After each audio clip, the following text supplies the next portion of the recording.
Assalamualaikum warahmatullahi wabarakatuh. Perkenalkan, nama saya Muhammad Amzad Nur dengan NPM 211322109. Di sini saya akan mempresentasikan tugas besar saya demi untuk memenuhi tugas besar pada mata kuliah rekayasa perangkat lunak. Nah, di sini saya mengambil sebuah kasus dengan judul Sistem Pemetaan Rute Optimal untuk Layanan Logistik Menggunakan GPS dan Algoritma Dijkstra. Baik, langsung saja pada studi kasusnya. Nah, dalam beberapa tahun terakhir, industri logistik mengalami pertumbuhan pesat, namun dihadapkan pada tantangan utama, yaitu ketidakefisienan rute distribusi yang mengakibatkan pemborosan waktu, bahan bakar, dan biaya operasional. Nah, di sini menurut penelitian dari World Bank pada tahun 2020, sekitar 30 sampai dengan 40% biaya logistik berasal dari efisiensi transportasi, termasuk pemilihan rute yang tidak optimal. Jadi, sistem navigasi berbasis GPS telah banyak digunakan, tetapi seringkali hanya memberikan rute tercepat berdasarkan jarak tanpa mempertimbangkan faktor dinamis seperti kepadatan lalu lintas, kondisi jalan, atau biaya operasional. Oleh karena itu, diperlukan pendekatan yang lebih cerdas untuk mengoptimalkan rute logistik dengan memanfaatkan algoritma graf. Nah, salah satunya adalah algoritma Dijkstra. Jadi, mengapa algoritma Dijkstra di sini diperlukan? Jadi untuk penjelasan Dijkstra ini, pada tahun 1959 dipernahkan oleh seorang penemu atau pembuat dari algoritma Dijkstra ini yang bernama Edgar W. Dijkstra. Merupakan metode pencarian jalur terpendek atau yang disebut dengan shortest path dalam graf berbobot.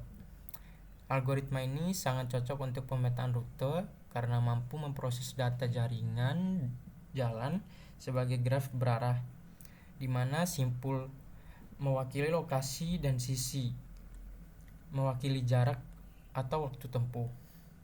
Jadi untuk implementasi algoritma ini dalam sistem logistik dapat mengurangi biaya transportasi hingga pada 20%.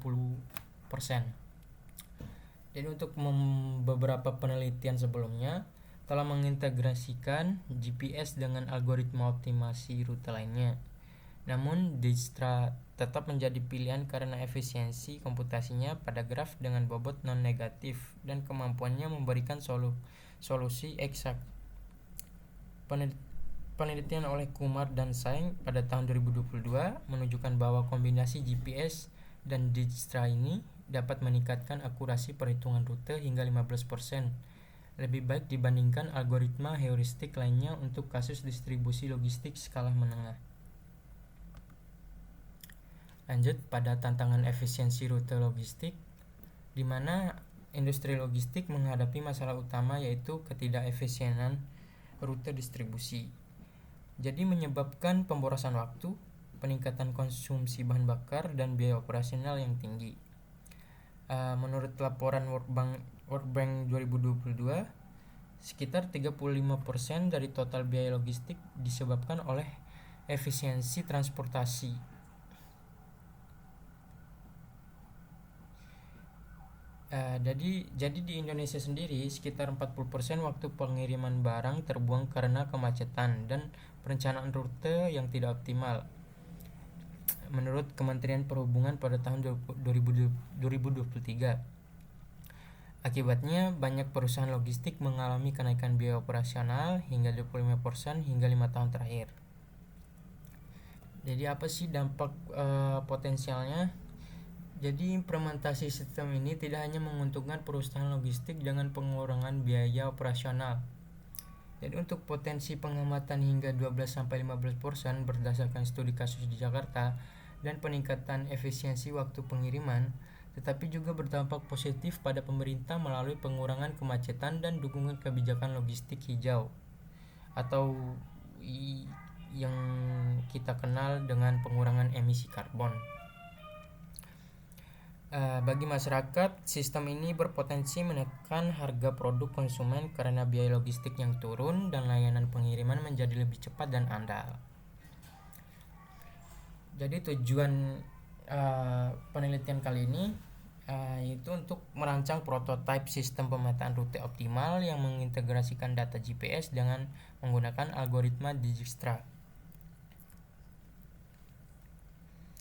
Untuk mengevaluasi kinerja algoritma Dijkstra dalam memproses jaringan jalan berskala menengah dan membandingkannya dengan metode konvensional, menganalisis dampak faktor eksternal seperti kepadatan lalu lintas dan biaya tol terhadap pemilihan rute, serta mengukur pengurangan jarak tempuh, waktu pengiriman, dan biaya operasional dan maksud saya dalam skenario nyata. Berikut merupakan sebuah UML kelasnya yang dibuat oleh saya. Di sini merupakan deploymentnya itu berupa gambaran-gambaran statistik pada kasus yang saya teliti. Maksud saya kasus yang saya angkat. Mungkin itu saja presentasi singkat dari saya. Mungkin dari sayanya banyak yang kurang. Mohon maaf sebelumnya saya tidak dapat melakukan dengan tepat. Apabila ada kesalahan, mohon dimaafkan. Assalamualaikum warahmatullahi wabarakatuh.